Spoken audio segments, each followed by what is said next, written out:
Hi, നമ്മൾ inline EXS HTML ആണ് ആദ്യം ചെയ്യണത്. അപ്പോൾ അതിൽ നമ്മൾ ഒരു ഇമേജ് നമ്മൾ കൊടുക്കുന്നുണ്ട്. അതിനൊരു ക്ലാസ്സായിട്ട് ക്രിയേറ്റ് ചെയ്തു. ഇവിടെ എങ്ങനെയാണ് ചെയ്യണമെന്ന് വെച്ചാൽ ഓരോ ടാഗിനും അതിൻ്റെ സ്റ്റൈൽ കൊടുക്കുകയാണ്.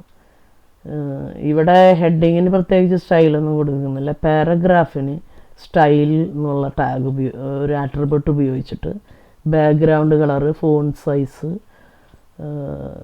ആ ബോക്സിനകത്ത് എത്ര പിക്സൽ വിഡ്ത്ത് വേണം, ബോർഡർ റേഡിയസ് ഒക്കെ കൊടുക്കും. അടുത്ത പാരഗ്രാഫിനും അതുപോലെ സ്റ്റൈൽ കൊടുക്കുന്നു. ഇനി അതിൻ്റെ ഉള്ളിലുള്ള നമ്മളൊരു സ്കൂളിൻ്റെ വെബ് പേജാണ് ക്രിയേറ്റ് ചെയ്യണം. ഇപ്പോൾ ബയോ സയൻസ്, കമ്പ്യൂട്ടർ സയൻസ്, അതിൻ്റെ ഫോൺ വെയ്റ്റ് ബോൾഡാണ്, കളറ് ഗ്രീൻ കൊടുക്കുന്നു. അപ്പോൾ അതിൽ ഓരോന്നിനും പ്രത്യേകമായിട്ട് സ്റ്റൈല് കൊടുക്കുന്നതിനാണ് ഓരോ ടാഗിനും.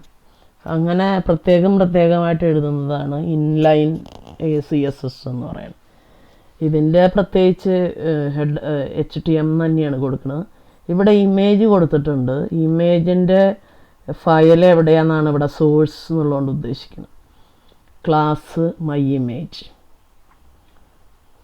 അപ്പോൾ ഇതാണ് നമ്മൾ ഇങ്ങനെ കൊടുത്തു കഴിഞ്ഞാൽ ഇനി നമ്മളിത് റൺ ചെയ്യുകയാണ്.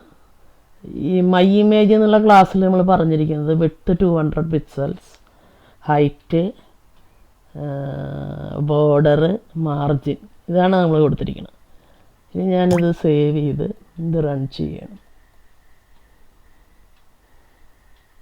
അപ്പോൾ നമുക്ക് ഇങ്ങനെയാണ് വന്നിരിക്കുന്നത്. Welcome to our school heading വന്നു. ബൈ ഡിഫോൾട്ട് ലെഫ്റ്റ് അലൈൻമെൻ്റ് ആണ്. ഇത് ലൈറ്റ് ബ്ലൂവിൽ, ഇത് സിയാൻ കളറിൽ, ഈ ടെക്സ്റ്റ് ഹെഡർ പച്ചയും, ഇത് യെല്ലോ ആണ് വരുന്നത്. പിന്നെ ഇമേജും. ഇതാണ് ഇൻലൈൻ CSS.